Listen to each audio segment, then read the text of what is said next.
Welcome back to my channel, where real story takes its time. Let's get into it. I'm Tommy, 28, and last month I finally drove back home after being away for almost a full year. It was the longest I'd ever gone without visiting, and honestly, the peace had been addictive.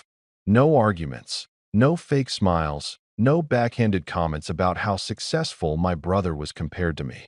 I'd been renting a small place in another city, working steadily, saving money, and rebuilding myself after years of being the family's emotional punching bag.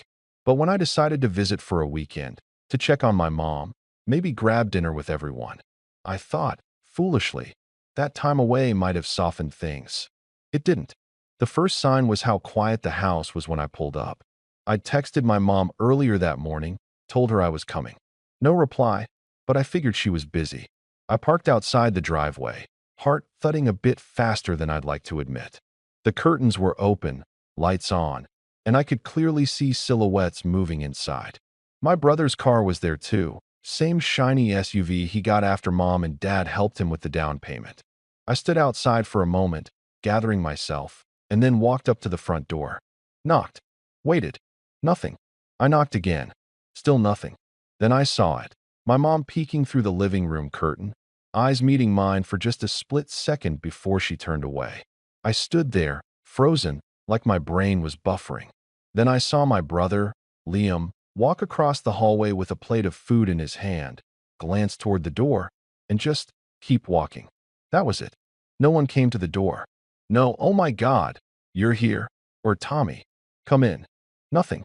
It was like I didn't exist. I wish I could say I got angry right away, but I didn't.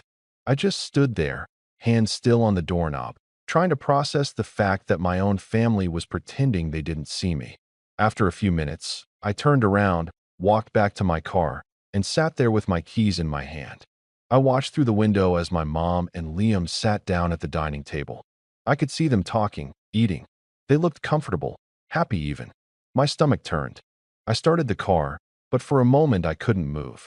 The air felt heavy, like I'd just walked into a nightmare I'd already lived through too many times before. The drive back to my rental felt longer than the drive there. I remember gripping the steering wheel until my knuckles went white. Every thought that passed through my head just made me feel smaller. How Mom always said I was too sensitive. How Liam could do no wrong even when he wrecked Dad's car. How every holiday ended with me feeling like an outsider at my own family's table. This time, though, the rejection was quieter. No yelling, no argument, just silence. 2 days passed. I didn't reach out, and neither did they. I told myself I was done caring, but the truth is, I still check my phone every morning. There was this stupid, hopeful part of me that thought maybe Mom would text an apology, or at least an excuse. I thought maybe she'd say something like, "Sorry, sweetie, we didn't hear you at the door," even though I knew she had. But then, on the third morning, I woke up to a message from her. It said, "Your brother's housewarming party is this weekend. It's $400 per person, and you'll pay first since Liam already spent so much organizing everything. I'll send you his account number."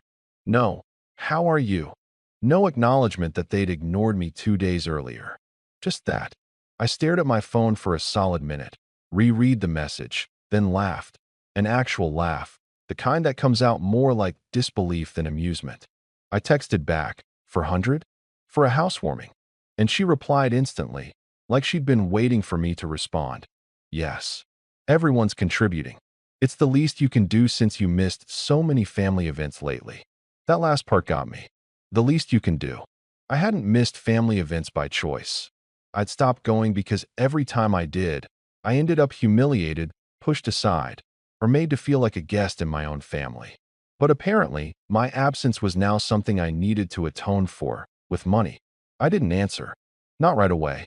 I took a shower, made coffee, and sat on my couch trying to calm down. My hands were trembling, not from anger, but from this deep, simmering disbelief. $400 for a housewarming I wasn't even invited to.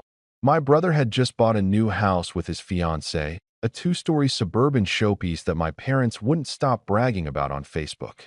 They'd called it a family achievement. I guess that family didn't include me. A few hours later, Mom texted again, Send it today, please. Liam needs to finalize catering. I didn't even open it right away.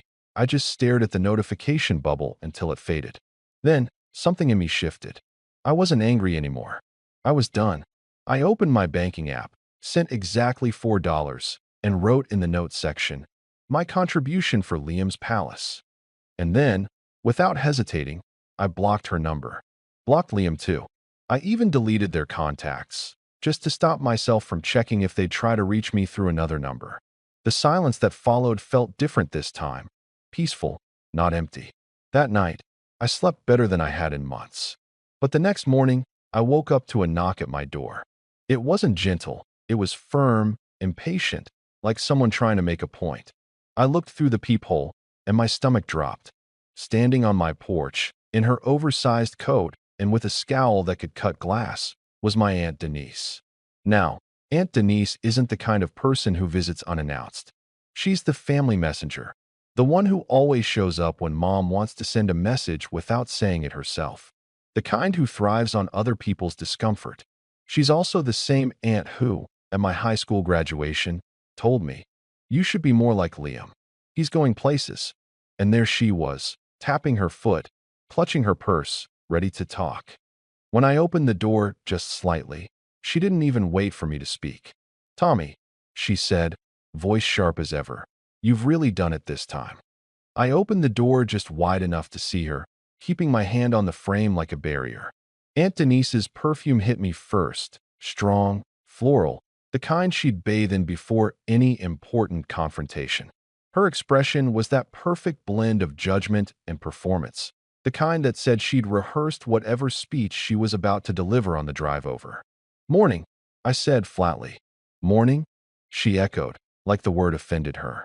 "You think this is the kind of situation that deserves a morning? Tommy, do you have any idea how much chaos you caused?" I blinked at her. "By sending $4? She huffed like I'd just insulted the royal family. "By humiliating your mother and your brother in front of everyone. Yes. Word gets around, you know. You think your mother didn't show your little stunt to the family chat? Everyone saw that palace comment. Real mature, Tommy. Real classy." I leaned against the doorframe. Funny, I didn't realize I was part of the family chat anymore. That stopped her for a split second, just long enough for me to see the flash of discomfort before she recovered. "You chose to distance yourself, remember? You left. You didn't show up for birthdays, dinners, or Christmas. And now you act like you're the victim when people move on without you." I bit my tongue, but my patience was thinning fast. "Aunt Denise, they pretended not to see me when I literally stood on the porch 2 days ago. No one even opened the door. And now they want me to pay $400 for a party I'm not invited to." She crossed her arms.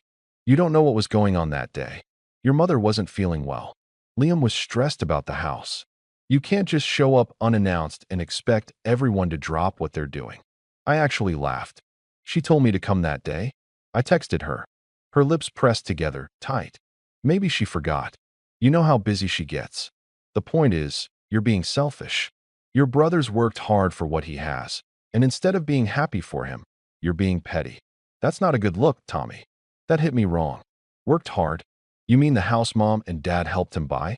The one he got after they dipped into the retirement fund? The one they told me they couldn't afford to help me with when I was struggling to pay rent?" Her expression shifted from irritation to something closer to superiority. "Liam has always been responsible. He's family-oriented. He earned their support because he's proven himself. You, well, you've always been a little independent." "Independent?" I repeated, my voice rising despite myself. "You mean excluded." Her eyes narrowed, and for a moment, the mask slipped. "Don't play the victim card, Tommy.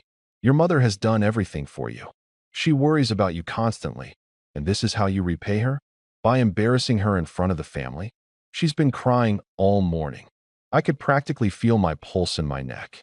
Crying because I sent her $4, or crying because she got called out?" She shook her head in disappointment, though I could tell it wasn't real disappointment. It was rehearsed. The same expression she'd used when I was 15 and refused to apologize to Liam after he broke my guitar.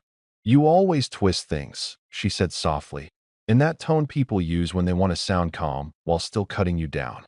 "Always." It's like you want to make your mother look bad. Right? I said dryly. Because she's the victim here. Got it. Aunt Denise's voice turned sharper. Don't be sarcastic with me.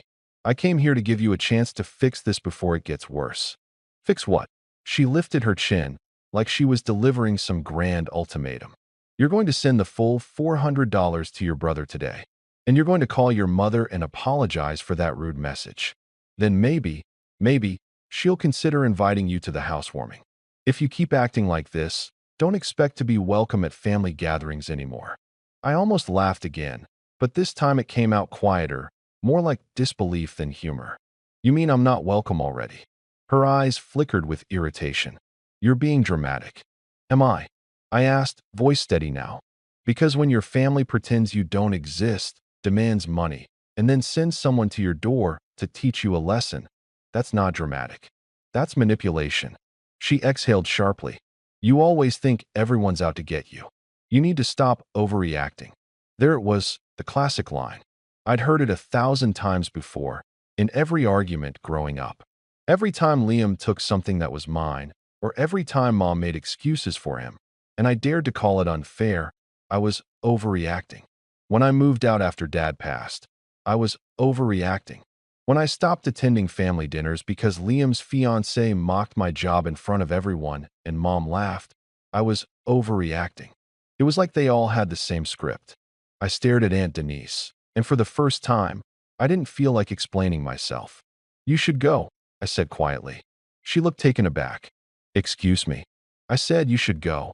Her mouth opened, but no words came out at first. Then she muttered, You're making a mistake, Tommy. Family is everything. You can't just walk away because you're feeling emotional. I didn't answer. I just held the door, waiting.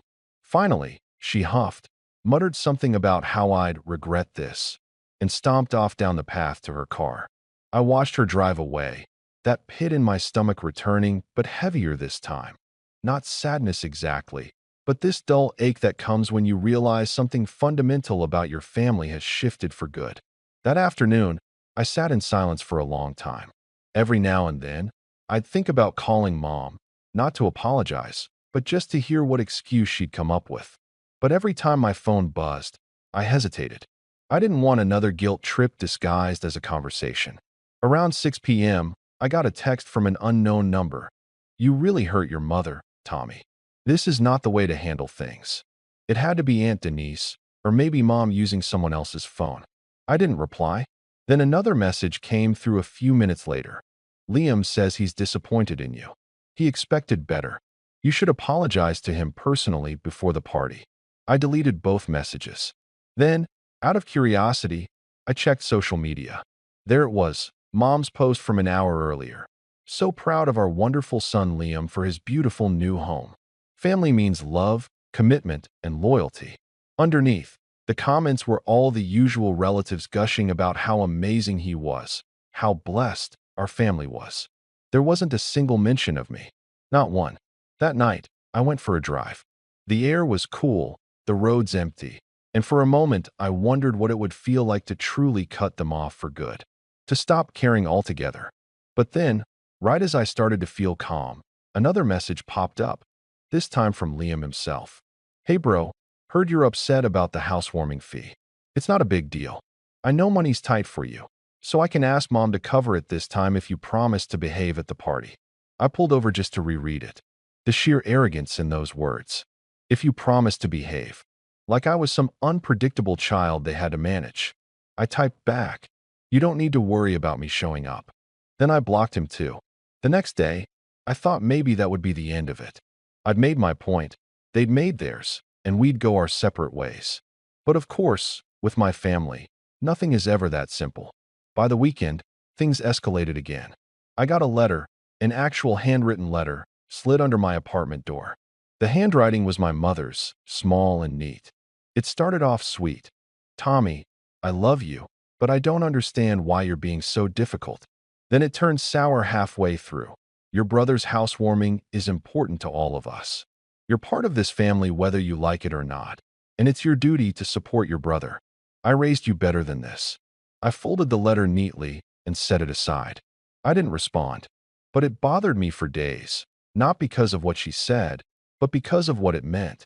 She still didn't see me as my own person. I was just a prop in their family narrative, useful only when I played the role she wanted. A few days later, my coworker, Anna, noticed I was distracted at work. I told her a bit about what happened, and she shook her head. That's not family, Tommy. That's control. They're testing how far they can push you before you give in. She was right. I could feel it. Every demand, every guilt trip, it was never about the $400. It was about obedience, about proving that I still played by their rules. That night, just when I started to think maybe they'd give up, there was another knock on my door. This time softer, slower. I hesitated before opening it, half expecting Aunt Denise again. But it wasn't her. It was Liam, and he wasn't smiling. When I opened the door and saw Liam standing there, I actually froze for a moment. He looked different. Not angry, exactly, but composed in that smug, self-assured way that always made my skin crawl. He was wearing a crisp shirt like he'd just come from work, hands tucked in his pockets, casual but deliberate. That same air of superiority he'd had since we were kids was still there, just older now, polished, more practiced. "Hey," he said, like nothing had happened. "Mind if I come in?" I didn't answer right away. Part of me wanted to slam the door. The other part, the part that had always given him the benefit of the doubt, hesitated. "You can say whatever you need to from there," I said finally. He smirked. "You're really going to make me stand in the hallway? Seems fair. You made me stand on the porch." His smirk faded, just slightly. "You're still holding on to that? Still pretending it didn't happen?" He sighed, glancing down the hall before meeting my eyes again. "Fine. Look, I didn't come here to argue. I came to fix things." "Fix things?" I repeated, almost laughing. "You ignored me. Your fiancé laughed about it. Mom sent me a bill, and now Aunt Denise plays messenger. What exactly are you fixing?" He tilted his head like I was overreacting. "You're blowing this out of proportion, Tommy. You know Mom can be intense. She just wants everyone together for the housewarming. You could have just talked to her instead of making a scene." I folded my arms. "The scene was sending $4? He shrugged. "You knew what you were doing. You embarrassed her." "I didn't embarrass her," I said sharply. "She embarrassed herself. You all did. I showed up after a year away, and no one even opened the door. Don't try to make me the villain here." He let out a short laugh. "You always see yourself as the victim. You really haven't changed, have you?" That sentence, it hit something deep. I'd heard it before, from him, from Mom, even from Aunt Denise. It was their favorite way to dismiss me, to make my pain sound like a personality flaw. "What do you want, Liam?" I asked quietly. He straightened up, his voice turning measured. "Mom's worried about you. She says you're isolating yourself again. She doesn't want things to go back to the way they were." I blinked. "The way they were? You mean when you all pretended I didn't exist unless you needed something?" He ignored that. "She asked me to invite you personally. The housewarming's this Saturday. Just come. Bring the money, be civil, and maybe you can start rebuilding the relationship." I stared at him, stunned by how rehearsed it all sounded. "You mean if I pay, I'll be welcome again?" He raised an eyebrow, like I'd caught the point, but he wasn't about to admit it. "You can look at it however you want. But this family's about showing up, not running away." That last line burned. Because for years, showing up had meant putting up with their constant comparisons, their manipulation, their guilt trips. Running away had meant protecting my peace. "I'm not going," I said firmly. He tilted his head again, that condescending little smile creeping back. "You sure about that?" Before I could answer, he reached into his pocket and pulled out his phone. "Because if you want to make this ugly, Mom said she might have to tell the family why you've been avoiding everyone." My stomach dropped. "What's that supposed to mean?" He gave me a long, deliberate look. "You know what I mean." And suddenly I did. He was talking about my anxiety, about the panic attacks I'd had after Dad passed, the ones Mom used to talk about in hushed tones whenever she wanted to paint herself as the suffering caretaker. I'd confided in her once, years ago, when I was barely holding it together, and she'd told Liam. He was the only one who knew besides her. "You wouldn't," I said slowly. "Wouldn't what?" he asked innocently, but his eyes said everything. "Mom's just worried. She said people will misunderstand if they think you're acting out again. Maybe it's better if she explains things first, you know?" before people assumed the worst. I felt the heat rush to my face. You're blackmailing me with my own mental health? Are you serious right now? Relax, he said coolly. I'm trying to help you. But if you keep acting like this, shutting everyone out, making mom look bad, people will draw their own conclusions. And you know how family gossip spreads. I stared at him in disbelief. You're unbelievable. He slipped his phone back into his pocket, tone casual again. So, are you coming Saturday or not? No. Then don't blame us if people start asking questions, he said quietly, then turned to leave. I shut the door before he even reached the elevator. My hands were shaking. For a long time, I just stood there, staring at the grain of the wood, trying to make sense of what had just happened. The calm, calculated way he'd said it, like it was just another piece of family business. Not a threat, not cruelty, just normal. I sat down on the couch, heart pounding. For years, I told myself that maybe they didn't realize how much they hurt me. That maybe, deep down, they cared, even if they had a horrible way of showing it. But now I knew better. They knew exactly what they were doing. And they didn't care. That night, I didn't sleep much. Every time I closed my eyes, I kept replaying that moment. The smug calm in his voice.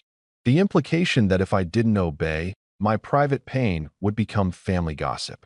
By the next morning, the anxiety turned to anger. I went to work, tried to distract myself, but around noon, my phone buzzed with a notification. It was a Facebook tag from my mom. Against my better judgment, I opened it. It was a photo of Liam standing in front of his new house, arm around his fiancée, smiling like a toothpaste ad. The caption read, "So proud of our Liam for achieving so much through hard work and perseverance." Some people may not understand what real dedication looks like, but true family does. The comments section was filled with relatives congratulating him, echoing the line, "True family." I didn't have to think hard to know who that was aimed at. The rest of the week, the passive-aggressive posts continued. Family means showing up, even when it's hard. A mother's heart can only take so much disappointment. When one child lifts you up, another tears you down. They never said my name, but they didn't need to. Then came the real betrayal. On Thursday evening, I got a call from an old friend of mine, Nathan. We'd grown up in the same neighborhood, and he'd been around my family plenty of times back in the day. He sounded hesitant when I picked up. "Hey man, listen, I didn't want to get involved, but I thought you should know. Your mom called me today." That alone made my stomach twist. "She called you? What?" "She said she was worried about you. Said you've been unstable lately. That you're isolating yourself again and might do something you'll regret. She asked me if I could check in on you. Said I was one of the few people you might still talk to." I sat there, stunned. "She said that?" "Yeah," he said awkwardly. "She even mentioned something about panic attacks." I didn't know she was telling people that. Man, I just thought you should know. I thanked him, hung up, and sat there staring at the wall for a long time. I couldn't even describe what I felt. It wasn't just anger. It was betrayal in its purest form. That was supposed to be private. My lowest, most vulnerable moments now turned into family gossip fuel. By Friday, 3 other people reached out, 2 old family friends, and 1 cousin I hadn't spoken to in years. Each message had the same tone. "Hey, your mom's worried about you. Are you okay? She said you've been having a hard time." I wanted to scream. Not because they were checking in, but because I knew what mom was doing. She was painting me as the unstable one, the broken one, the one whose behavior needed understanding. It wasn't about concern, it was about control. She wanted to discredit me before I could stand up for myself. That evening, I sat on my balcony watching the sunset, my phone buzzing every few minutes with some new text or call. I didn't answer any of them. I felt hollow. All those years of second chances, of trying to prove I was worth respect, had led to this. My own mother weaponizing my vulnerability to make herself look like a martyr. But as I sat there, staring at the fading light, something inside me began to shift. It was slow at first, a quiet, steady certainty replacing the ache. For the first time in years, I stopped feeling guilty for walking away. And then, just when I thought the worst was behind me, there was another knock at my door. When I opened it, it wasn't Aunt Denise this time. It wasn't Liam either. It was Mom. And she was holding an envelope. The envelope in Mom's hand was thick, cream-colored, with my name scrawled across the front in her familiar neat handwriting. Her eyes were wide, glossy even, and for a second I thought she might cry or beg. "Tommy," she said, voice trembling. I didn't mean to. I closed the door before she could finish. The envelope thudded against the doorframe, and I left it there for now, staring at the wall like if I didn't open it, it couldn't hurt me. I spent the next few days in a blur of exhaustion, irritation, and disbelief. Every knock at the door, every ping of my phone, felt like an intrusion, a reminder of how thoroughly my family had weaponized every ounce of trust I'd ever given them. I stopped answering calls completely. I let voicemail fill up. I stopped reading my texts immediately. I avoided social media, even work messages, if I could. For a while, I felt like I was under siege in my own apartment. Nights were the worst. Every creak of the floor, every passing car, made me flinch. I'd been trained my whole life to brace for emotional punches from people who were supposed to love me, and now that reflex was all I had. For the first few nights, I barely slept. I'd lie awake, staring at the ceiling, imagining every conversation with Mom, Liam, and Aunt Denise, replaying all the insults, the demands, the manipulations. And yet, amid the swirl of anger and betrayal, something else started to stir, a quiet, simmering determination. I realized that I had been doing this wrong my whole life, trying to prove my worth to people who would never see it, trying to gain their approval, which was conditional, fleeting, and toxic. I didn't need them. I didn't need anyone. But I wanted something else entirely: freedom, autonomy, control over my own life. I started small. I took stock of everything I had: my apartment, my savings, my job. Not much, but enough. More than enough to start building a life on my own terms. For the first time in years, I allowed myself to imagine a future where I wasn't constantly manipulated, where my efforts were recognized by me and me alone.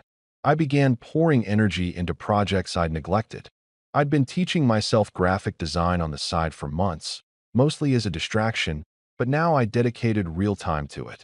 Hours at my computer turned into freelance gigs.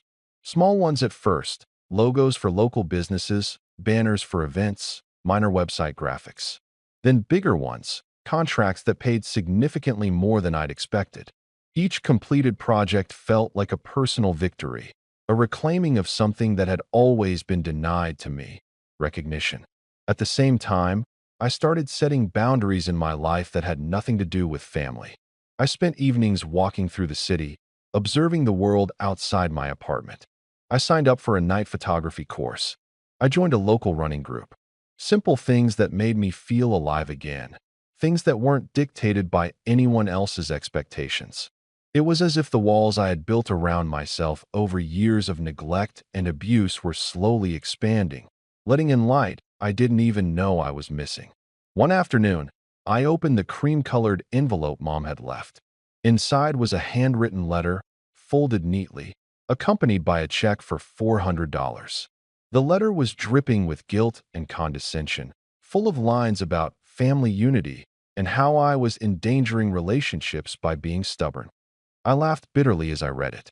This was her ultimate attempt to manipulate me: guilt, money, and the illusion of reconciliation, all wrapped into one neat package. I stared at the check for a long time, feeling a strange mixture of satisfaction and pity. Then I shredded it. Every piece fell into the bin like fragments of my old life, pieces I didn't need anymore. From that moment on, I stopped looking back. I still got the occasional passive-aggressive message from Aunt Denise, or the occasional thinly veiled remark from Liam on social media, but it was like background noise. It didn't reach me. I had built walls, and for the first time, they were mine to control. As months passed, my life transformed quietly but powerfully. I rented a slightly larger apartment, upgraded my workspace, and started landing contracts that paid more than I'd ever dreamed. I invested time into networking, building a small but solid circle of professional connections who respected me, not because of family name or money, but because of skill and dedication. Every client who trusted me, every project completed successfully, added another brick to my confidence. And slowly, almost imperceptibly at first, I started to feel a sense of control I'd never had. I could make choices without fear of judgment or retaliation. I could celebrate small victories without someone twisting them into a lecture about humility or indebtedness. The feeling was intoxicating. I didn't just survive anymore. I thrived. Meanwhile, the family chaos continued in the background, a distant echo I could now observe without being dragged into it. Social media posts, Aunt Denise's commentary, Mom's passive-aggressive messages. All of it became material I could watch objectively. I noticed patterns, how they manipulated each other, how they leaned on guilt and superiority to maintain control. And I realized something important. Knowledge is power. I had a map of their tactics now, and I was outside of them. I began keeping records, screenshots of messages, photos of posts, notes on dates and events. Not for revenge just yet, but as preparation. I wanted to be ready for the moment when I finally chose to act. And more importantly, I wanted to be strong enough not to be rattled again. Through all of this, I also started noticing small personal joys I'd long ignored. Cooking became a ritual instead of a chore. I experimented with new recipes, built a collection of favorite meals. I took long walks without purpose other than to enjoy the city and think. I started saving aggressively, not for approval or debt, but to create security. Every deposit into my savings felt like reclaiming autonomy. Then, as my freelance business grew, I got a tip about a small but struggling boutique design agency downtown looking for part-time talent. I reached out, portfolio ready, and within weeks I was working with them, contributing to larger projects than I'd ever imagined handling alone. My reputation grew. My confidence soared. I wasn't just surviving. I was becoming someone who could stand firmly on her own, someone my family could no longer control with a text, a guilt trip, or a passive-aggressive visit. And through it all, I noticed something else. People started noticing me. Not for my family, not for drama, not for what I owed anyone, but for me. My work, my skill, my calm decisiveness. Invitations came for collaborations, events, small social gatherings. I had a circle that valued me for me, and every interaction reinforced that I had worth beyond the toxic validation I'd spent decades chasing. Late one night, sitting in my apartment with the city lights spread out below me, I realized how far I'd come. Just months ago, I was curled up, exhausted, panicking at every knock, every buzz of my phone. Now I had peace, control, influence. I was building a life not dictated by anyone else's sense of entitlement or superiority. And for the first time, I felt untouchable, not in arrogance, but in clarity. Yet, even as I reveled in my quiet victories, I knew the family storm was still out there. I could feel it in the background, a low hum of entitlement and expectation that hadn't gone away. Mom's letters, Aunt Denise's messages, Liam's social media digs. They were small, but persistent, like embers in a fire. I couldn't ignore that this wasn't over. Not yet. But for the first time, I was no longer afraid. I was ready. And as the weeks passed, I quietly began planning. Not recklessly, not in anger, but with strategy. Every post, every message, every interaction they threw my way was being cataloged, logged, remembered. I started envisioning the moment when I could step back in, not as the broken, disregarded sibling, but as someone with the leverage, the confidence, and the control to finally reclaim the respect I'd been denied my whole life. It was slow, deliberate, and it was intoxicating. For now, I didn't respond to anyone, didn't pay another dime, and didn't let them touch my life. My days became about building, creating, strengthening myself. And with each passing week, I could feel the balance of power subtly shifting. I wasn't just surviving anymore. I was preparing to take command. And somewhere deep down, I knew it was going to be spectacular. Months passed, and my life continued its upward trajectory. Freelance projects kept rolling in, and my confidence grew with every successful completion. I started to notice a pattern in the way businesses and people operated, a quiet observation that had been honed from years of watching my family manipulate and control everyone around them. I realized that knowledge and timing mattered more than brute force. Power wasn't about yelling or demanding respect. It was about leverage, strategy, and having resources no one else could touch. It was around that time I stumbled across a networking opportunity that would change everything. A local startup, small but ambitious, was looking for a creative director for a major marketing campaign. Most applicants were fresh out of college or people with limited experience. I had freelance experience, a solid portfolio, and, more importantly, a growing reputation for reliability and professionalism. I threw my hat in, not expecting much, but the interview process surprised me.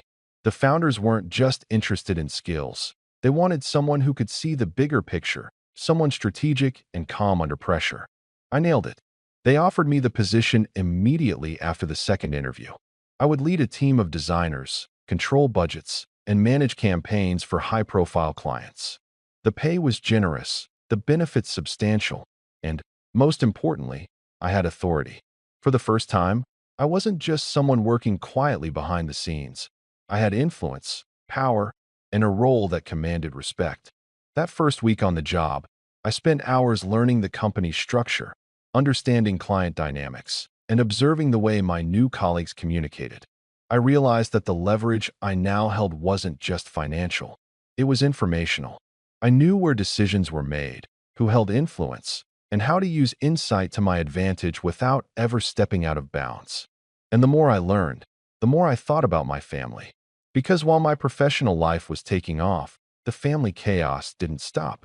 Aunt Denise's calls had slowed, but social media still buzzed with Mom's passive-aggressive posts, Liam's humble brags, and those subtle digs meant to make me feel guilty.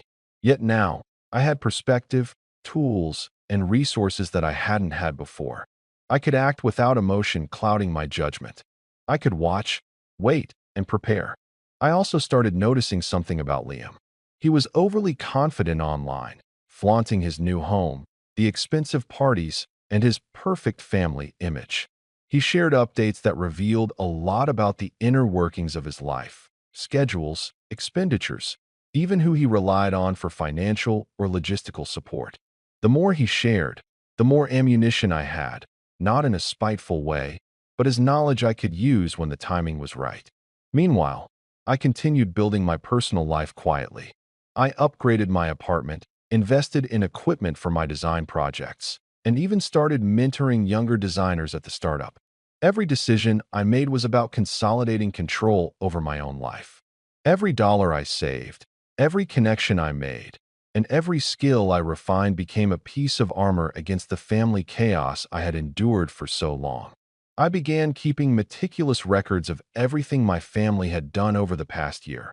Text messages, social media posts, old letters, even memories that had been burned into my mind over years of manipulation. I cataloged their behavior, the times they tried to shame me, the ways they had weaponized my vulnerability, and the constant favoritism toward Liam. It wasn't just therapy, it was preparation. I was mapping out their weaknesses, documenting patterns, and quietly amassing leverage I could use when the moment came. And then, I learned something that would push everything into motion. One of my clients, a successful entrepreneur, casually mentioned that he'd recently invested in a startup that was struggling financially. He noted, offhand, that the owners were highly protective of their assets and sensitive to any mismanagement being public. The gears immediately started turning in my head. If I could combine my knowledge, professional standing, and meticulous documentation with a plan that was smart, calculated, and above board, I could reclaim control in a way that my family wouldn't see coming. It wasn't about revenge in a rash, emotional sense. It was about balance, about showing them that I was no longer powerless, no longer the disposable sibling, no longer someone they could guilt or manipulate into submission. I began formulating scenarios, thinking about timing, and testing the waters subtly without revealing my intent. And through all of this, a quiet satisfaction grew within me.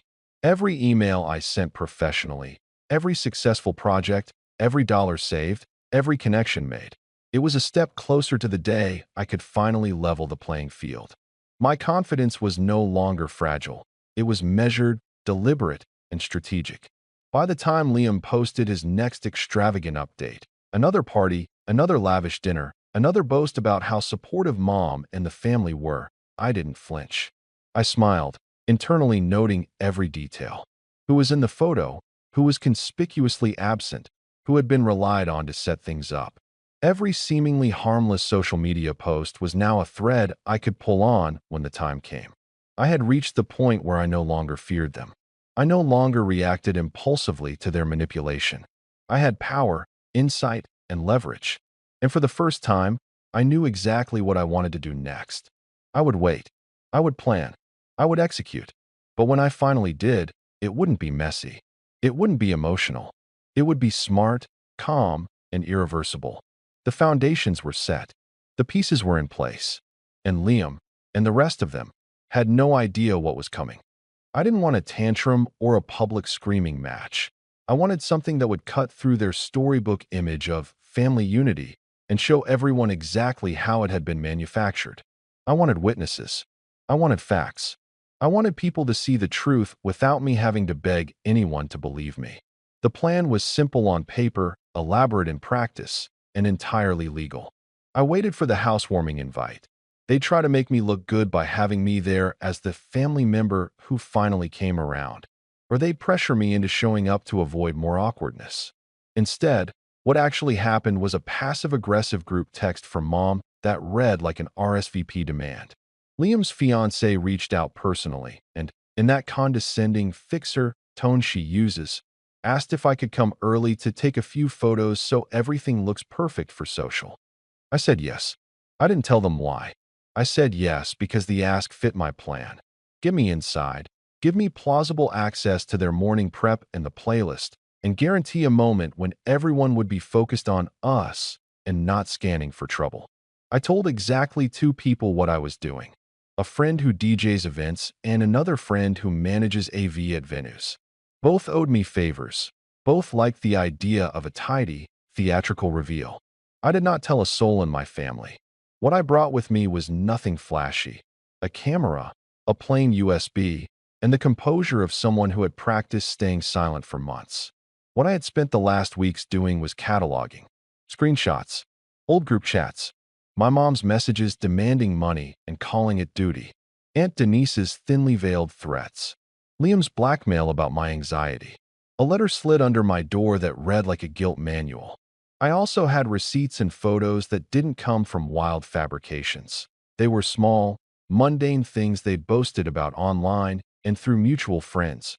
Pictures of Mom and Dad signing what Liam called helping hands, an image from a bank transfer confirmation that matched the date of the down payment on his house. It had been posted by his fiancée with the caption "blessed," then later deleted, and a screenshot of a private message where Mom told a cousin to make sure Tommy understands how lucky he is. I turned all of that into a short, tightly edited slideshow. Neutral background, concise captions, and timestamps. No rants. No ugly language. Just documents and posts that, when lined up, told their own story. I kept it under 2 minutes. Enough to be undeniable, not enough to be melodramatic. The DJ I'd recruited agreed to play a special video after the toasts, under the guise of showing a highlights reel for the new house. The plan hinged on timing. The moment everyone was smiling and clapping, the room's attention would be on the screen and not on me. I would hand the DJ my USB, smile, and be ready to be the calm, normal family photographer people expected. Saturday arrived and the house was, predictably, immaculate. People filtered in: neighbors, co-workers, distant relatives.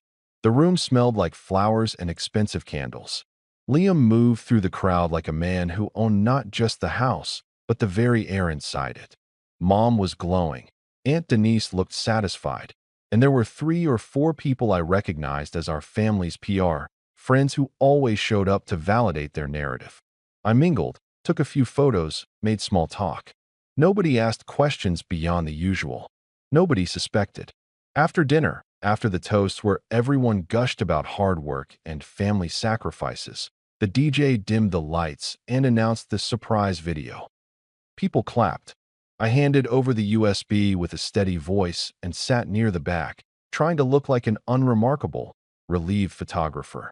The screen came alive with the first slide, a time-stamped message from Mom demanding $400 per person. Quiet rustles. The caption beneath said exactly what it had said in the text. Your brother's housewarming is $400 each. You'll pay first.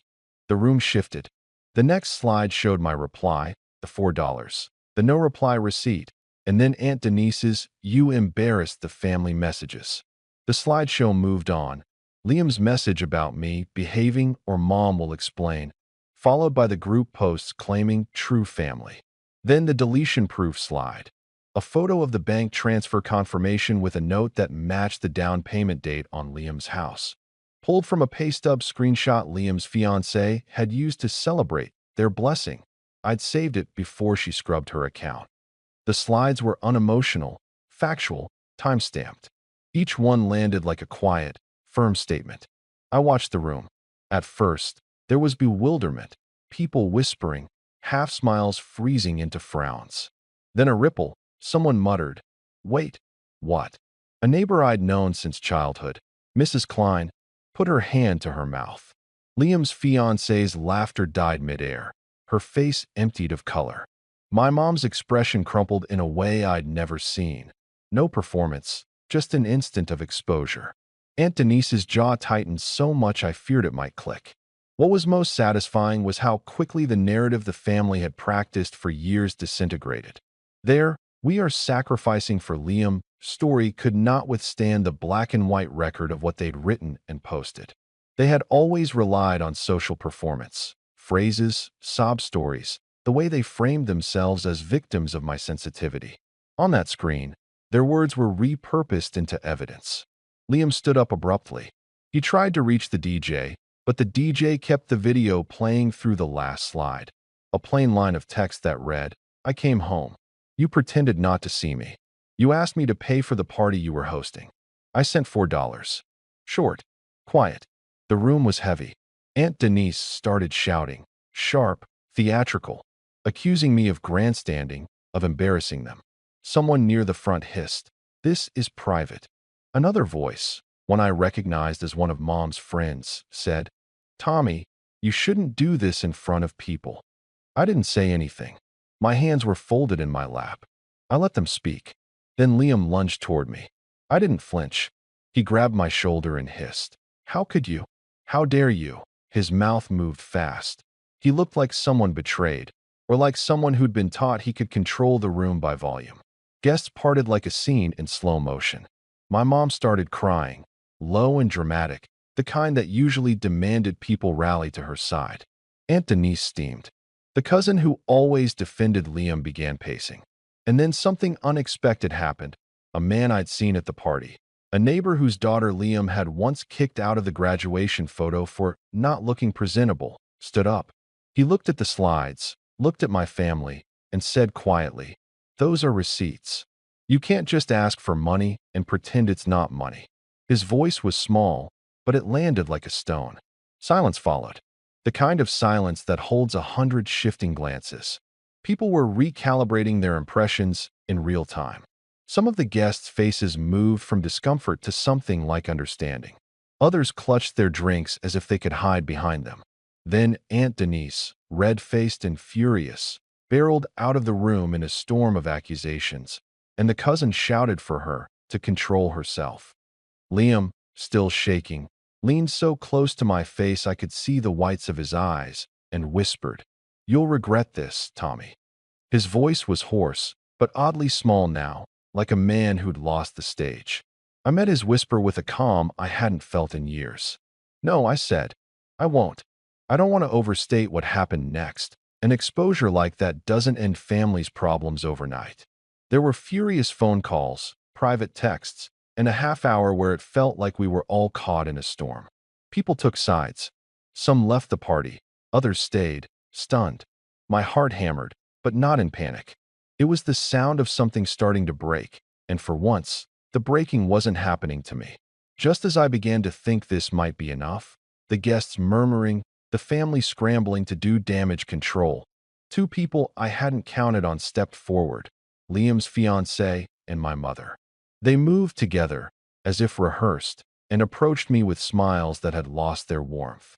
Mom's hand reached out as if to touch my arm, and she said in a voice that sounded practiced and restrained, "Tommy, Please, let's talk in private. I looked at them. I could have let them. I could have followed, apologized, or agreed to clear the air in some closed room where their narrative could be rebuilt away from witnesses. The strategy that had carried them this long depended on closed doors and whispered explanations. I had promised myself months ago not to hand them that power. But before I answered, Aunt Denise returned, her face a mask of brittle fury, and behind her, two of the family's old friends were already making calls. The room was a mess of shifting alliances and whispered strategies. The DJ idled. The slideshow had ended. The house hummed with awkwardness. Liam's hand hovered near my shoulder. Mom's eyes were glossy with both anger and a pleading I recognized as a performance. And in that precise, suspended moment, when I could choose to step into a private conversation and be swallowed by the old patterns or stand my ground where everyone could see me, I felt something I'd not felt since Dad's funeral: absolute clarity. The moment stretched, thick with tension, as I held my ground in front of the remaining guests. Everyone was watching, the air heavy with anticipation. Mom's hand was frozen mid-reach. Liam's glare was sharp but desperate, and Aunt Denise had retreated slightly, like a cat ready to pounce, but wary of the crowd. I took a deep breath, letting the silence carry my authority. I didn't need to shout. I didn't need to explain. I simply spoke, calmly, clearly, and deliberately. I'm done being used, I said.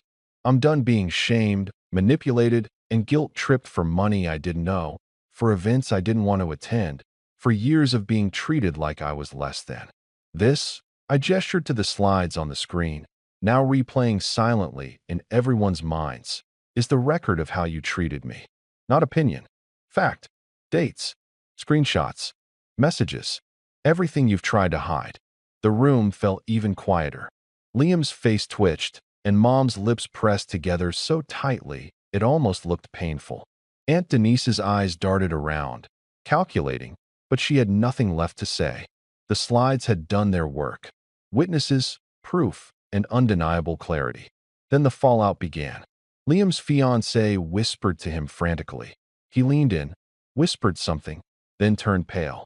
People who had always deferred to my family's narrative, family friends, neighbors, distant cousins, began exchanging looks. Whispers floated through the room. Did you see the dates? All of that was documented. This isn't interpretation, it's proof. Mom's usual tactic of dramatic tears and victimhood fell flat. Her voice, which had commanded attention for decades, sounded hollow and rehearsed. Tommy, you don't understand, she started, but I cut her off, my tone quiet but unyielding. I understand perfectly. I understand that you used my anxiety, my generosity, and my silence as weapons. I understand that Liam has been allowed to act like he owns me and my resources because you've all chosen him as the golden child. And I understand that no apology, no tears, no performance will erase the years you've spent treating me like a secondary character in your story. That final statement landed harder than I could have anticipated. People were staring, not with curiosity, but with real recognition. Liam sagged into a chair, his confidence visibly cracked. Aunt Denise clutched her purse as if holding onto something solid would stop the truth from settling. Mom's hands trembled slightly, the only sign that even she felt the weight of exposure. By the next day, the consequences began to unfold. News of what had happened at the housewarming spread quietly among family circles. Mutual friends of my family called to express their surprise, and, in some cases, their admiration. The image of my family as perfectly united and morally upright fractured almost instantly. People began questioning every story they'd been told for years. Mom tried to reach out in the week after, sending emails and texts dripping with performative concern, but I no longer read them immediately. Liam's social media, once full of bragging posts and curated happiness, went strangely quiet. His fiancée posted a generic family time update, lacking the usual fanfare. Aunt Denise sent passive-aggressive messages to relatives who had attended, subtly blaming me for ruining the atmosphere. But those who were there remembered the slides and their own discomfort. Meanwhile, I leaned back into my life with ease. My freelance work and position at the startup continued to flourish. I no longer feared phone calls, messages, or unexpected visits. Every step forward I had taken over the past months, the savings, the professional growth, the personal boundaries, now felt like a fortress. I was untouchable not through luck, not through force, but through preparation, patience, and clarity. The ultimate satisfaction wasn't in watching them squirm. It was in the calm certainty that I had regained control of my life. They had tried to manipulate, shame, and guilt me for years, and now they were exposed, powerless, and forced to reckon with a truth they had always assumed they could rewrite. I had orchestrated the moment carefully, quietly, and without malice, just facts. And facts, as it turned out, were more powerful than anger, tears, or intimidation. Weeks later, I received an invitation in the mail, not from them, but from someone I had met through work, asking me to speak at a design conference. I smiled as I read it. My life was no longer defined by my family's whims or entitlement. I had proven, to myself and quietly to the world, that I was strong, capable, and deserving of respect. And that was a victory they could never take away. The last piece of satisfaction came when I walked past Liam's house one evening. The lights were on, the party had ended, and I could see through the window that the usual circle of admirers and enablers were gone. He was alone, staring at his phone, scrolling through the posts of that night, perhaps realizing that his carefully curated image had cracked irreparably. I didn't need to gloat. I didn't even need to watch. I had already won. I turned away, the city lights stretching out before me, and for the first time in my life, I felt completely free. I had come home after a year away, faced a family that pretended I didn't exist, been asked to pay for their favors, and been manipulated at every turn. But I had not just survived. I had outsmarted them. I had reclaimed my life. And I knew, deep down, that I would never let anyone hold that power over me again. I smiled softly to myself, the quietest, most complete smile I'd had in years, and thought, I'm finally home. I'm Noah, 26, and if you met my family at first glance, you'd think we were close. We take nice pictures during holidays, exchange gifts, and my mom always insists we're tight-knit. But what people don't see is how carefully that image is constructed, how my parents have always favored my sister, Alina, and how I learned early on that keeping quiet was easier than trying to earn their approval. I used to think it was just sibling dynamics, but over time, it became clear that it went deeper than that. It wasn't just favoritism, it was hierarchy. Alina was the face of the family, the pride, the golden beacon they used to prove their success. I was the supporting act, expected to clap from the sidelines. Growing up, every milestone I reached was somehow reinterpreted to highlight her achievements. When I got accepted into my dream university on a full scholarship, my mom said, "It's because you learned discipline from watching Alina work so hard." When I got my first promotion, Dad said, "Alina set the bar, and you followed." That's what family is about. Inspiration. I used to laugh it off, pretending it didn't bother me, but it chipped away at me quietly, year by year. I worked hard, harder than anyone realized, partly because I wanted independence and partly because I wanted to stop feeling like a footnote in my own life. By the time I graduated, I wasn't just holding a degree, I had built something. While studying, I had started investing small amounts into digital ventures and property management. It began as a hobby, then became something serious. I didn't flaunt it. I kept my head down, saved, and learned. My parents never asked about my work. To them, if it wasn't about Alina, it wasn't worth mentioning. She was doing her master's in communications and had been telling everyone she'd soon take over the family legacy. I didn't even know what that legacy was supposed to be. We didn't own any business, but my parents beamed whenever she said it. When I got my graduation date, I didn't plan anything big. My parents, however, insisted on organizing a family celebration. They said it would be a combined event, a chance to celebrate both of you, because Alina had just finished her thesis. I hesitated but agreed. I figured maybe this time, they'd mean it. Maybe they'd actually celebrate my moment too. The dinner was set at a nice restaurant, not extravagant, but fancy enough to impress extended family. My mom called it a night to remember.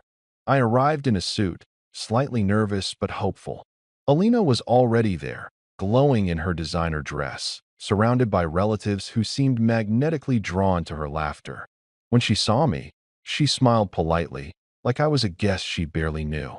"Oh, Noah, you made it," she said, leaning in for a quick hug that felt like an obligation. My uncle patted my back. "Congrats, kid. What did you study again?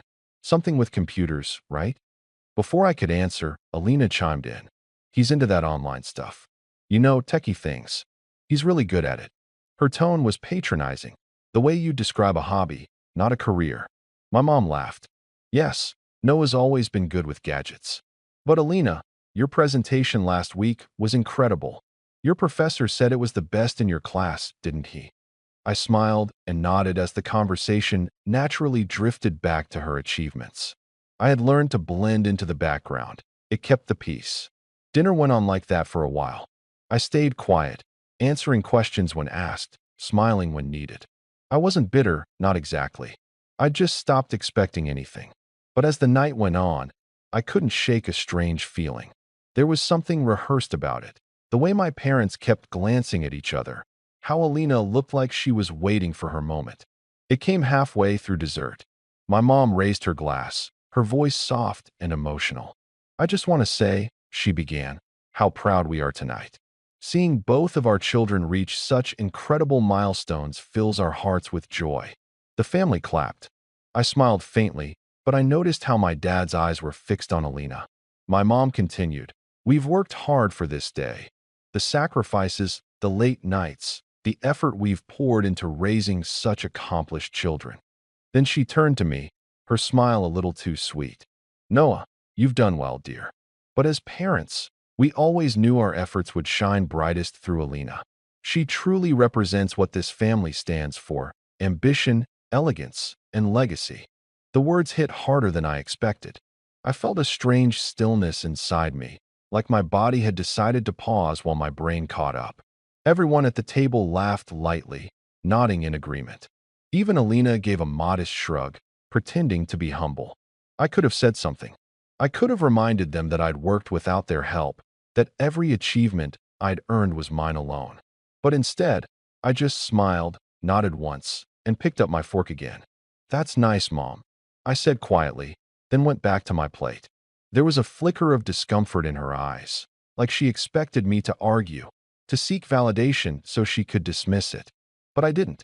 I ate in silence, letting their conversation drift around me. What none of them knew was that everything they took pride in, every family asset, every legacy they bragged about, wasn't actually theirs anymore. Over the past 2 years, I'd been buying up the investments they'd neglected, managing the small properties under my own name, and even quietly taking control of a few businesses they thought still belonged to them. I wasn't planning revenge. Not at first. I just wanted independence, a life free from their control. But as my mom raised her glass that night and declared that all their efforts had been for Alina, something shifted inside me.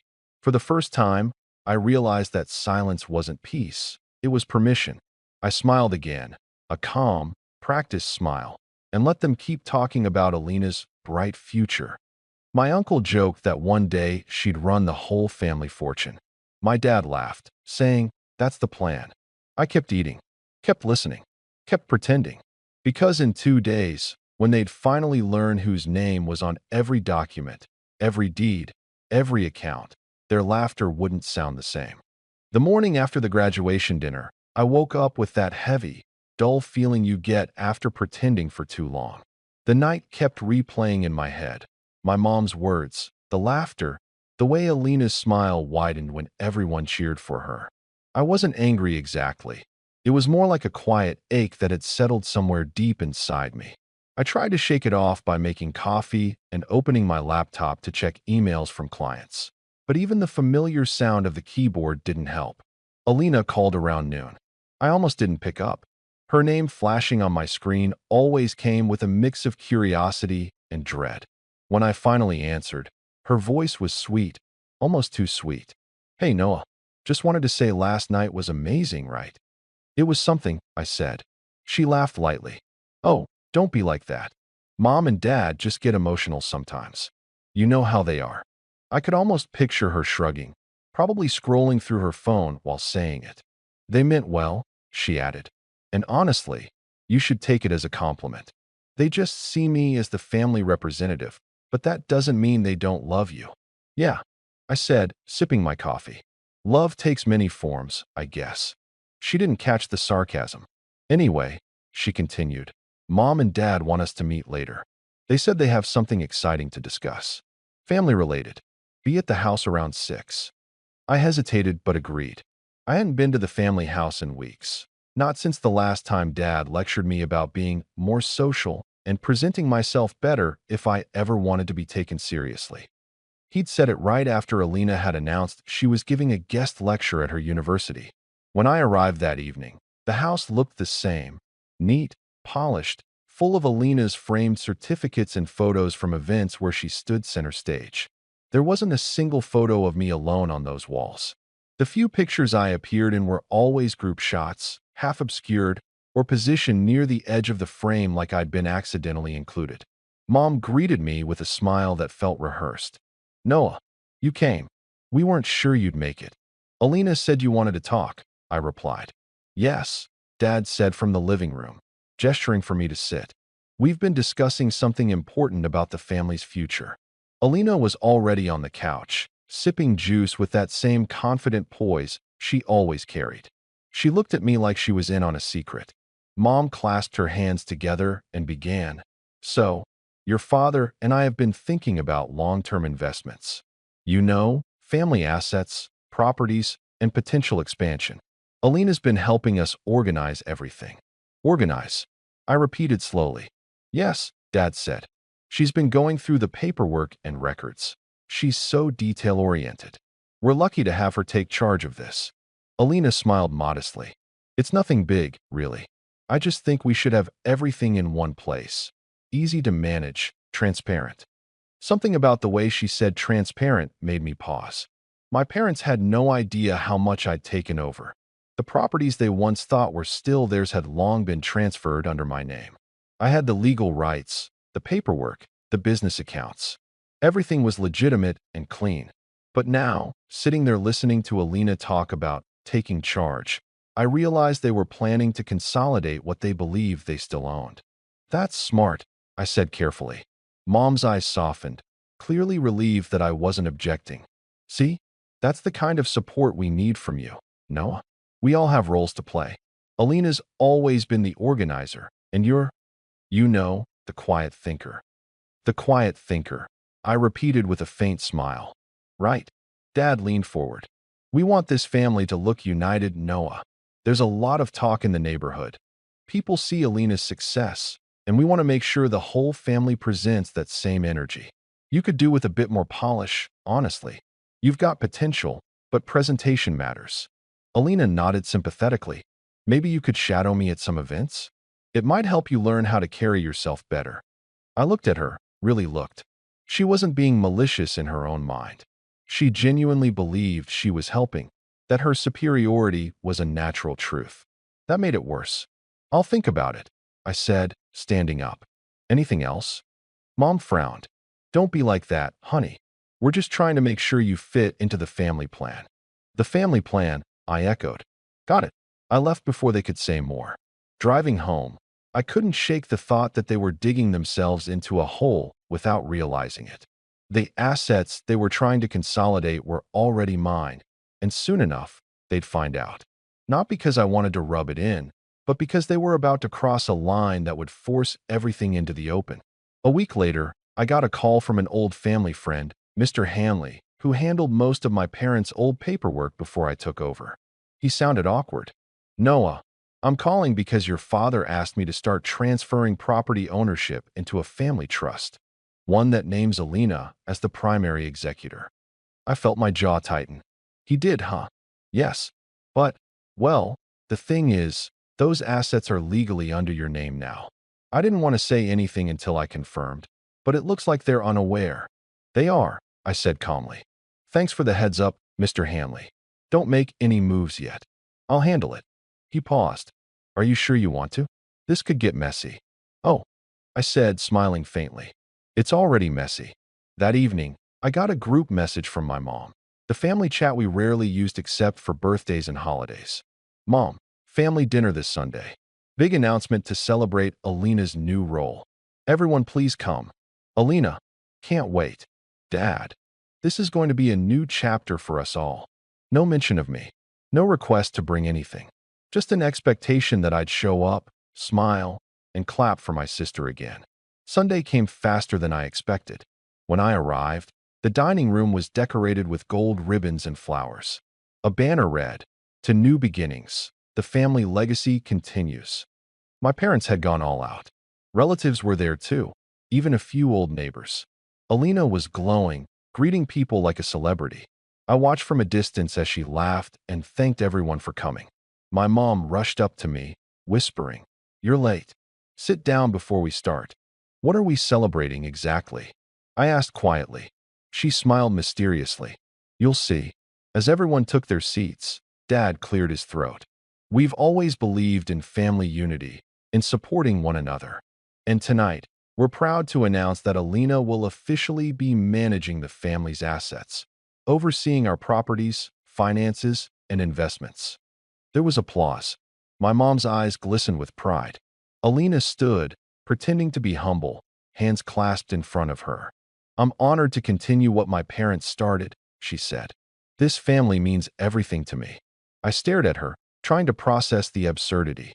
They were publicly assigning her ownership of things that, legally, no longer belonged to them. My mom reached for my hand, squeezing it like a peace offering. Isn't it wonderful, Noah? You'll finally have less to worry about. Alina can take care of all that complicated business stuff for you. I pulled my hand back gently. That's generous of her. Alina smiled. I'll need your cooperation, of course. Some of the accounts are still under your management, right? I'll just need access to those details so we can make everything official. Everyone at the table was watching me, waiting for me to agree. Sure, I said softly. We'll talk about it soon. My mom exhaled in relief, mistaking my calm for compliance. That's my boy, she said proudly. Always reasonable. We raised such good children. Dinner carried on, full of laughter and chatter about the next steps and how Alina would streamline everything. I nodded and smiled where appropriate, but inside, a quiet storm had started to brew. When the guests left, Mom hugged Alina and said, "You've made us so proud, sweetheart. You really are the heart of this family." I was standing by the doorway, jacket in hand. Mom turned to me. "And Noah, thank you for being supportive. We'll set up a meeting with the notary next week, all right?" "Of course," I said, slipping my hand into my pocket. "I'll bring all the documents." She smiled, not noticing the edge in my voice. Driving home, I realized they'd crossed from mere favoritism into outright disregard. They weren't just overlooking me anymore. They were trying to erase me from the picture entirely. But the irony was perfect. Every family, property, every investment, every company they believed was theirs was already under my name. Legally, permanently. And the documents they wanted me to bring to the meeting? Those papers would be the very thing that shattered their illusion of control. Still, I didn't rush it. I waited. Let them plan. Let them dream. Let them think they were finally securing their legacy. The following week felt strangely calm. Too calm, in fact. The kind of calm that comes right before a storm you can sense but can't yet see. My parents were unusually cheerful, constantly messaging me in the family chat about progress updates and exciting steps. Alina even called me twice, each time speaking in that falsely gentle tone she reserved for when she thought she was being generous. "Noah," she said during one of those calls, "I talked with Mom and Dad, and we've decided it would be best if I handle the administrative side of everything. You've got your tech work and your online projects. It's better for you to focus on that. I'll take the boring stuff off your plate." "That's considerate," I said evenly, staring at my computer screen. "What exactly do you need from me?" "Oh, nothing big. Just some of the documents related to the properties. Mom said you keep them safe, right? Bring them to the notary meeting next week so we can finalize things." Her voice was calm, confident, rehearsed. It wasn't a request. It was an expectation. I said sure, before hanging up, then sat in silence for a while, listening to the faint hum of my ceiling fan. They had no idea those same documents already had my name written all over them. But even though I was ahead of them legally, something about their tone bothered me. There was too much assurance, too much control. My gut told me they weren't just planning a simple transfer. They were planning to lock me out completely. That Friday, I found out how right I was. I was in my office, working through client contracts, when I got an email notification from my bank. It wasn't a usual alert. The subject line read, "Confirmation of requested account access modification." I froze. I hadn't requested any changes. My pulse quickened as I opened it and read through the details. Someone had attempted to add a cosigner, my father's name, to one of my smaller business accounts. The request had been flagged for verification because the credentials didn't match. At first, I thought it was a glitch. Then I noticed the attached note on the request. Authorization granted by family representative, Alina Matthews. My stomach dropped. I called the bank immediately, forcing my voice to stay calm. "This is Noah Matthews," I said. "I just received a notice about an unauthorized account change." The representative sounded apologetic. "Yes, Mr. Matthews. We received documentation earlier this week indicating your family intended to consolidate their accounts. We flagged it because your personal details didn't align with the primary account holder on file. The paperwork had your sister's signature." My throat went dry. "Did they send copies of any documents?" "Yes, sir. They provided property and business registration forms. However, those forms were forged." I finished for him. There was a pause. "That's what we suspected, sir. We've frozen the request and initiated an internal review." "Good," I said quietly. "Do me a favor and keep every copy of what they sent. I'll need it soon." I ended the call and sat there for a long moment, staring at the floor. I'd always known my parents didn't respect boundaries, but this wasn't just about control anymore. It was theft. Fraud. They were trying to take over what I had built, as if it was their birthright.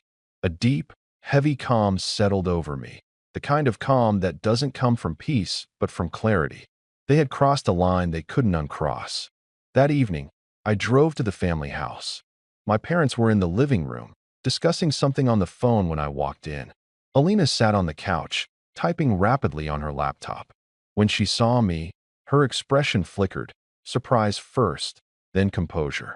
"Noah, you're early," she said, closing her laptop halfway. "Yeah," I said, setting my bag down.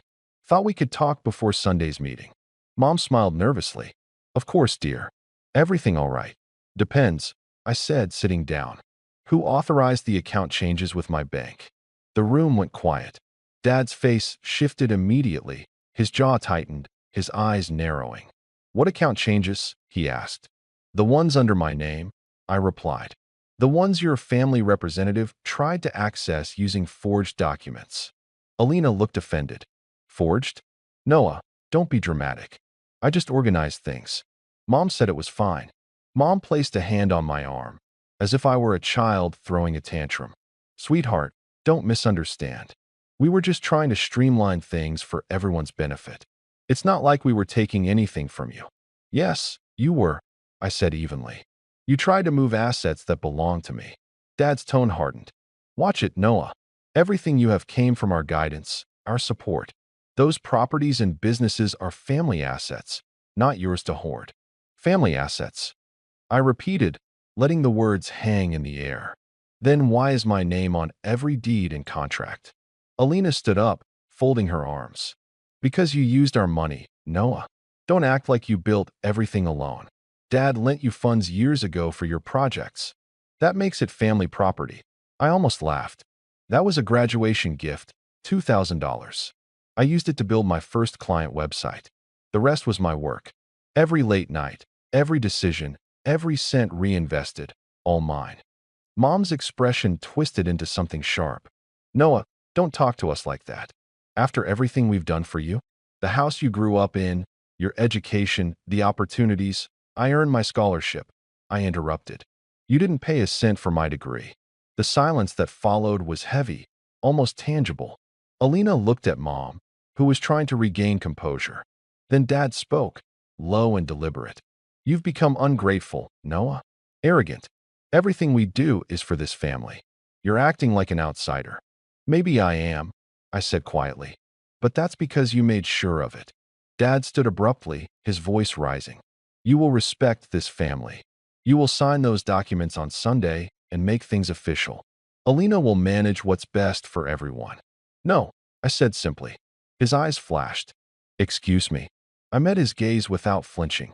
I said no. You don't own what you think you do. Alina scoffed, shaking her head. You're bluffing. Mom and Dad built those foundations before you were even born. You just got lucky riding their coattails. I picked up my bag. If you really believe that, I said quietly, then Sunday should be very interesting. Mom reached for me, her voice softening. Noah, please don't make this harder than it has to be. We're a family. We need unity, not division. I paused at the door. Unity. I said, that's funny. Coming from people who've only ever celebrated one of their children. I left before they could respond. That night, my phone blew up with messages from Alina. Alina, you embarrassed Mom and Dad. They were just trying to include you. Alina, you're being selfish, Noah. Alina, don't ruin this for everyone. I didn't reply. I just saved the messages. The next morning, I received another email, this one from Mr. Hanley, the family's old advisor. He attached scanned copies of the documents my family had submitted to Transfer Management Authority. My heart rate spiked as I opened them. They had forged not only my signature, but also my identification. My father's handwriting was sloppy, but Alina's neat script was unmistakable in the witness fields. They had actually gone to that level. It wasn't just manipulation anymore. It was betrayal in the purest form, cold, deliberate, and entitled. I remember sitting there for a long time, staring at those forged papers. Then I closed my laptop and leaned back in my chair. My hands weren't shaking. My anger wasn't loud anymore. It was quiet, razor-sharp, and purposeful. I realized then that they didn't just want control of my success. They wanted to erase me from it entirely, to rewrite history so that everything I'd built would somehow become theirs. That Sunday, I drove to the notary meeting like nothing had happened. I wore a calm expression, even as my chest burned with everything I knew. The betrayal had sunk in, heavy and cold, but I wasn't going to show it. If they wanted a performance, I was ready to give them one. As I parked in front of the notary's office, I saw them waiting by the steps, Mom beaming proudly, Alina standing beside her with a folder clutched in her manicured hands, and Dad shaking hands with a man in a suit. They looked so confident, so sure that their plan was already in motion. They didn't know yet that this was the last day they'd feel in control. The notary meeting was tense from the start, though I kept my expression neutral, like a statue carved from calm. Mom was smiling as if victory was already hers, and Alina was practically glowing, holding a stack of documents as if they were her personal trophies. Dad's face was tight, jaw locked, a mixture of pride and impatience that he tried to hide behind a mask of control. They thought they had me trapped, the quiet child who always deferred, who needed guidance. I let them believe it. I sat down across from the notary and let them speak first. Thank you all for coming, the notary said, flipping through the papers. We'll begin with the transfer of management documents. He looked at me. Mr. Matthews, you'll need to review these first. Mom's smile widened. Oh, Noah, don't worry. It's all straightforward. Alina has organized everything perfectly. You'll just need to sign off. I nodded slowly, pretending to skim the documents. Everything looked official, neat, pristine, the kind of paperwork that could impress anyone without legal knowledge. My parents expected me to reach for a pen. They expected me to be overawed, compliant, and grateful that Alina would help manage things for the family. I didn't move. Everything okay, Noah? Dad asked, his voice tight. It's just a formality. I finally looked up. Formality, I said softly. Or fraud. Mom froze mid-sentence. Alina blinked, lips parting like she hadn't expected a single word of resistance. The notary adjusted his glasses. I see there's a question about the legitimacy of these documents. I leaned back in my chair and smiled faintly. Yes, they're forged. Every signature, every authorization, they're fake. And you see, every property, every business account, every investment they thought they were transferring. It's already legally in my name. So while I appreciate the enthusiasm, there's nothing here to sign. Silence fell. My parents' expressions went from confidence to shock to fury in less than a minute. Alina's hand trembled as she gripped the folder. "This can't be right," Dad said, his voice rising. "We've built this family, this wealth, and you're trying to deny us." "I built my own wealth," I replied evenly. "You took pride in Alina as the representative, while I quietly worked. You dismissed me, underestimated me, and assumed I'd always be second. You were wrong." Mom opened her mouth, closed it, then tried again. "Noah, don't be cruel. We're your parents. We only wanted what's best for the family." "The family?" I echoed. "You've spent 26 years teaching me that I'm invisible, that my sister is the only one worthy of recognition. That's your idea of what's best." Alina finally spoke, her voice trembling. "Noah, please. You're overreacting. We just wanted to help. You don't have to make this messy." I shook my head. "Messy? No, this isn't messy. This is truth." I left the notary office before anyone could argue further, feeling a strange mix of satisfaction and emptiness. The legal battle was over, but the emotional one had only just begun. Driving home, I thought about the years of quiet humiliation, the dinners where my achievements were minimized, the family events where I was treated as a secondary character, the endless comparisons to Alina. I felt a cold satisfaction knowing they had no power over my life anymore. But I also felt something heavier, the weight of having been unseen for so long. That night, I sat in my apartment staring at my laptop. All my projects, my investments, my companies, they were mine now, legally untouchable. And yet, the satisfaction was hollow. It wasn't enough to have one legally. I needed to rebuild my life on my terms. The next few weeks were slow but deliberate. I started spending more time focusing on my businesses, expanding my digital ventures, and investing strategically. Every late night, every small risk, every calculated decision was a step towards something larger than revenge: independence, security, and self-respect. I walked away from family calls, politely declining invitations to events. I learned to relish the quiet mornings, the freedom to plan without interference. For the first time, I wasn't living under anyone else's expectations. I wasn't the background character in my own life. During this period, I also started networking in the tech world, attending seminars, and quietly partnering with investors who saw potential in my ventures. My confidence grew, not because I wanted to prove anything to my parents, but because I was finally proving to myself that I was capable.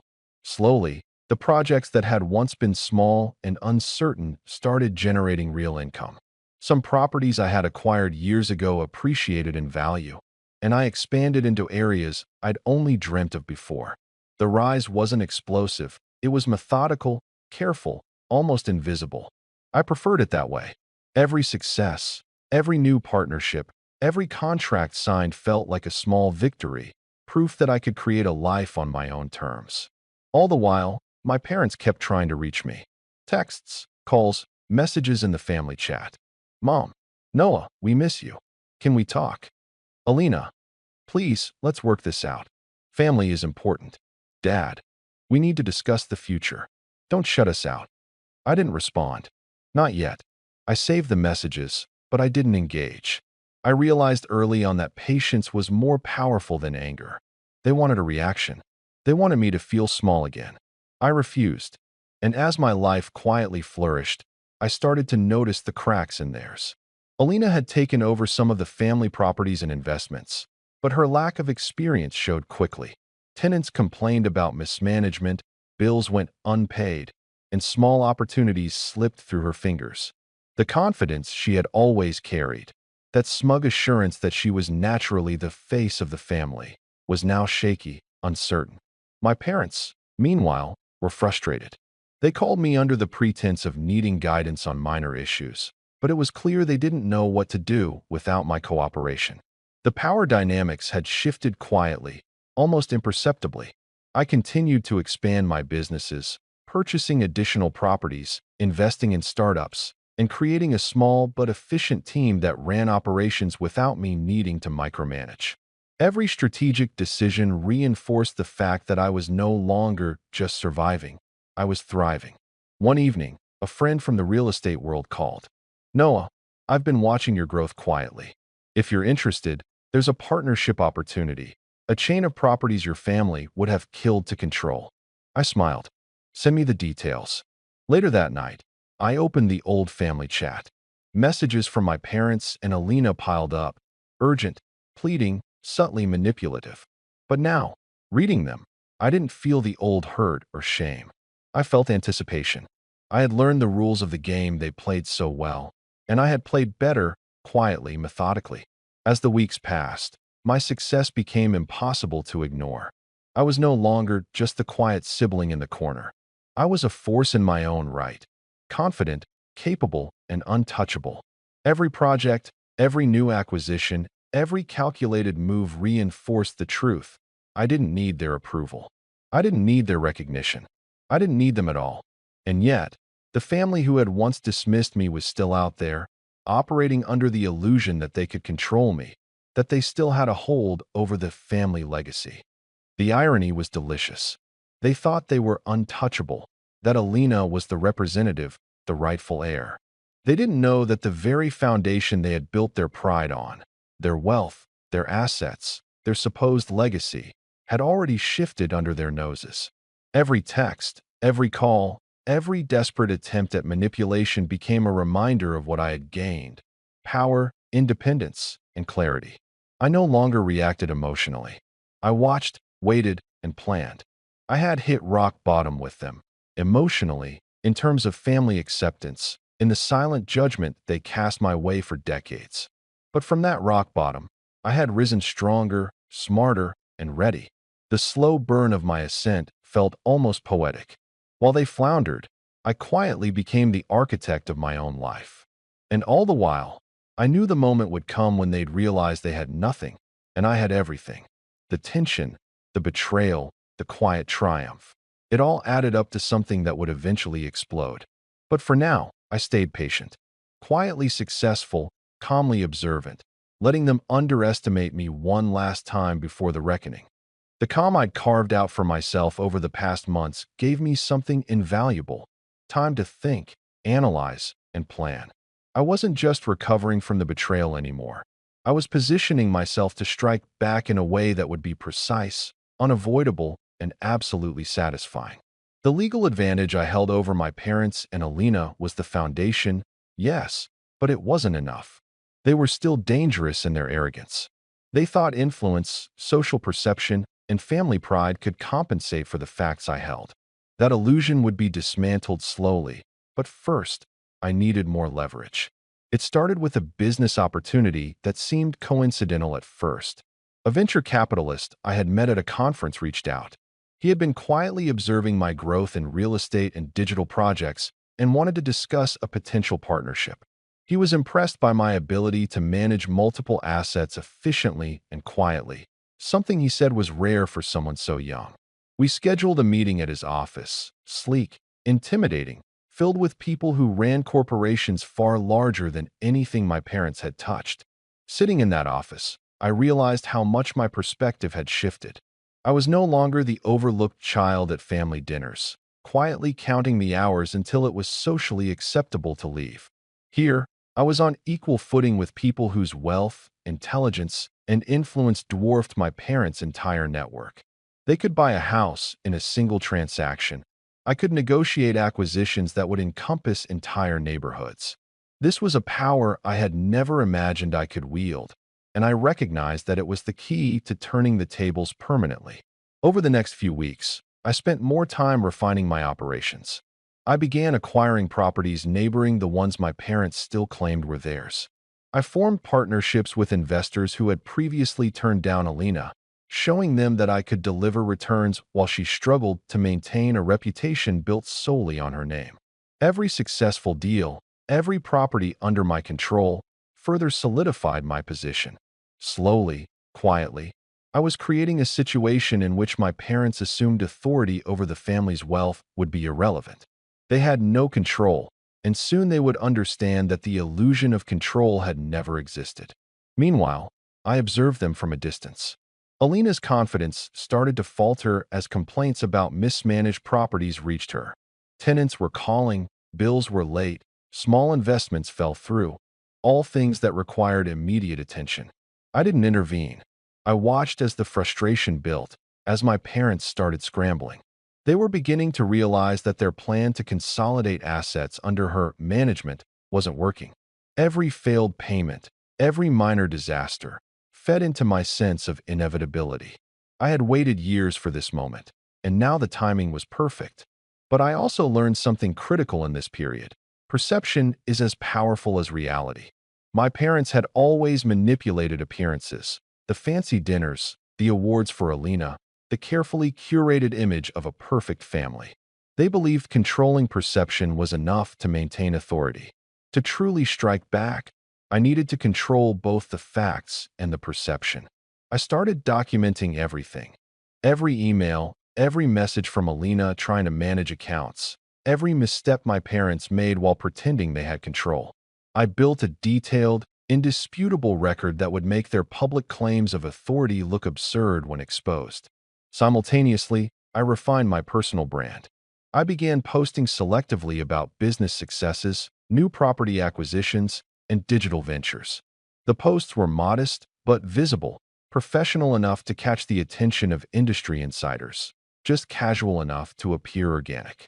Within weeks, I noticed subtle changes. Friends of my parents reaching out to me, investors asking for introductions, small local media outlets requesting interviews. My rise wasn't noisy or flamboyant. It was slow, steady, undeniable. The final piece fell into place when I leveraged my legal standing. While my parents were focused on Alina's management, I quietly consolidated all documents in one secure location. Every investment, every property deed, every company registration was under my direct control. I had full access to accounts, operational control over businesses, and the legal authority to make decisions independently. The realization that I could act at any moment without their consent was intoxicating. They had spent decades believing they were untouchable, that Alina's representation made them secure. I had made sure their security was a mirage. And yet, I waited. Patience was part of the plan. Acting too soon would diminish the impact, reduce the shock, and perhaps allow them to regain control before the damage was irreversible. I watched as Alina struggled. My parents fumed behind polite facades, and the tension mounted. Every failed attempt by them to assert authority was a reminder of how perfectly the pieces were aligning. Finally, I realized that my true power wasn't just the assets, the companies, or the legal documents. It was the narrative. They had always controlled the narrative. Who was the successful child? Who represented the family? Who was worthy of recognition? By quietly gaining control of both reality and perception, I was poised to rewrite that narrative entirely. I could orchestrate a reveal that would be inescapable, public, and deeply humiliating for those who had once dismissed me. By the end of this period, my life had transformed in every meaningful way. I was no longer just surviving or reacting. I was confident, respected in my professional circles, and quietly enjoying the irony of my parents' misplaced arrogance. The foundations for revenge were set: legal control, financial power, public recognition, and a carefully documented record of their missteps. All I needed was the right moment, the precise opportunity to expose the truth, assert authority, and force them to confront the reality they had spent a lifetime ignoring. I chose a quiet Sunday afternoon for it, not because I wanted drama, but because drama looks better when it isn't desperate. I told only the minimum of people: my lawyer, a journalist I'd trusted months earlier, someone who'd covered local business and had a reputation for fair reporting, and a handful of tenants and business partners who'd been burned by Alina's management. I invited my parents and Alina to what I framed as a small gathering to discuss the future of the family holdings. They assumed it was another opportunity to congratulate her or to finalize the paperwork she wanted. They dressed for triumph. I dressed for clarity: a plain shirt, no theatrics, and a calm face. We met at the same restaurant where they'd held the graduation dinner. Same polished wood, same lights that made everything look a little more important. I arrived early and set out what I needed: copies of deeds, bank statements, notarized transfers, the thread of emails showing attempts to change account signatories, and the correspondence from the bank confirming they'd flagged and frozen the fraudulent requests. My lawyer sat beside me. The journalist sat with a recorder and a small stack of business cards. Tenants took discreet seats at the back. I could feel the air tighten when my family walked in. They hadn't expected an audience beyond our usual cluster of aunts and uncles. My mom's smile was brittle. Alina carried herself like she always did, confident because she'd been allowed to be confident for so long. Dad looked annoyed, which I took as relief. He hates not being in control of the narrative. I let them talk while coffee was poured and trays of pastries circulated. People greeted Alina as if she'd already claimed whatever we were supposed to be talking about. I waited. When the right moment came, after small talk and the obligatory family gushing, I stood up and said, "I want to thank everyone for coming. I have something to make clear today." My voice was even. I felt oddly free. The journalist clicked on his recorder. My lawyer had an envelope marked public disclosure. I opened it and placed a copy of the deeds and corporate filings on the table. "You might remember," I said, looking at my parents, "that my mom said at my graduation that our family's efforts were for Alina. She said she represented what the family stands for." A few people laughed politely, because that's what polite audiences do. I didn't smile. That's a nice story. But reality and stories are different things. The truth is in these documents. I handed a stack to the journalist and to my parents. Everyone read. Eyes moved. Confusion flickered across faces. Then I explained, calmly and without flourish, what I'd done over the last few years. Legitimate purchases, registered companies in my name, transparent filings, taxes paid, tenants notified, everything above board. I walked them through the bank emails showing Alina's forged signatory and Dad's attempted access. I showed the notary confirmation that had rejected the fake transfers. I read, because there's a particular satisfaction in having a lawyer read a legal finding out loud, the bank's official statement that the attempted consolidations were fraudulent and that they'd been stopped. The room got quieter with every sentence. That would have been satisfying enough for me, but I wanted two more things: accountability and visibility. The journalist recorder word. He asked a couple of precise questions and then said he'd be writing a piece. I'd prepared a press release, short and factual, detailing the misrepresentation and the steps I'd taken to secure and professionalize the management of the assets. It emphasized that I had no interest in family drama. I wanted proper stewardship of the properties and businesses, and I'd appointed an independent trustee to ensure transparency going forward. The release also included contact details for tenants and investors who needed immediate assistance. Many had been suffering quietly under Alina's oversight and were pleased to finally speak up. The journalist asked if he could quote me. I agreed. Then came the part that cut deeper than any legal document. I played selected messages. Not as an act of cruelty, but because you can't argue with words recorded in time. There were texts from Alina gaslighting me after the bank flagged the forged attempts, voicemail snippets where Dad insisted it's family first, and a grainy video of Alina bragging to a friend about how easy it would be to sort Noah out once everything was in her hands. Hearing her voice outside the curated smiles was worse for her than any contract I could show.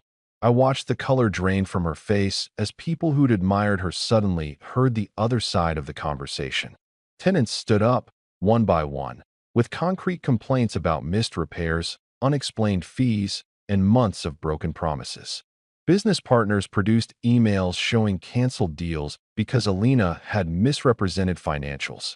Each story was small on its own, but together they built a pattern: incompetence backed by entitlement. My parents tried to speak. My dad opened his mouth, ready for the old defense. "We did this for family." My mom's face implored for sympathy. But my lawyer had already distributed copies of a legal memorandum showing that I'd not only secured ownership, I'd also acted in the best interest of the companies by bringing in professional management. I had arranged for an independent audit to start the following week. I had notified the property management company I'd contracted to take over day-to-day operations immediately. I had already initiated a review of any remaining claims my parents thought they had.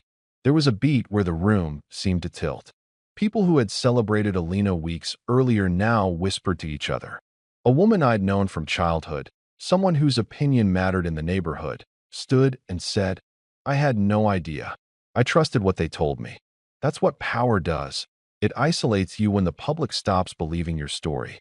Alina's face collapsed into something I hadn't seen before, real fear.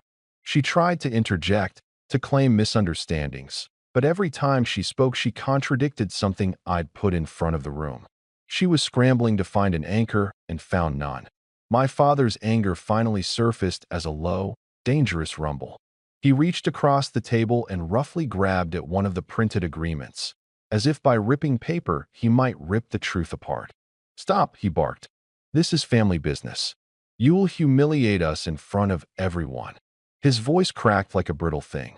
My mother began to cry, quietly at first, then more loudly, the kind of tears that expect an immediate rescue. I didn't raise my voice. I didn't need to. I let the proof speak and the room react. Then I said something I knew would unsettle them. If you truly cared about the family, you would have asked questions before signing forged documents and attempting to steal access. You would have respected the work anyone, not just Alina, put into these ventures. You would have held us up because we deserved it, not because someone told your story better. My words hung, precise and cold. The journalist had stopped taking notes and was looking at my parents like someone who'd watched a magician reveal a trick. My mother sobbed louder. Alina's mouth opened and closed like a fish out of water. My father's face was purple with something close to rage. Then, from somewhere in the back, my phone buzzed. I glanced at it. A new notification from the family chat.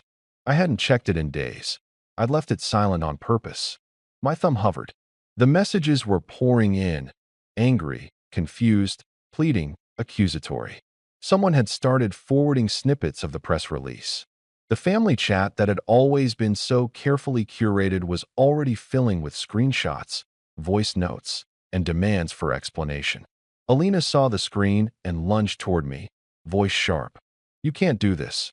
You can't turn our family inside out in front of everyone." Her calm facade was gone, replaced by something raw and unpolished. I met her, quietly, and said, "I didn't start this, Alina. I only ended your ability to continue pretending." Her hand stopped midair. The room waited, breath held, for what would come next. Outside, through the restaurant windows, I could see a cluster of neighbors who'd heard the murmurs. A few already had their phones out, faces turned toward us like an audience. The journalist's recorder was still on. My lawyer's hand was on a document labeled Public Notice of Trustee Appointment. Alina's lips moved, but no sound left them for a moment.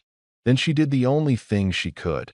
She dropped her eyes, swallowed, and looked at my parents as if pleading for rescue.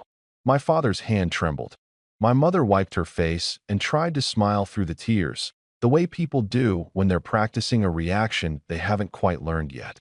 The family chat continued to explode in real time. Voices in the room rose, overlapping, then fell into a stunned hush as someone opened the topic no one wanted to face. What happens now that the illusion has been exposed? The journalist clicked off his recorder and asked if he could speak to me outside. My lawyer leaned closer and said, calmly, "We've done everything by the book.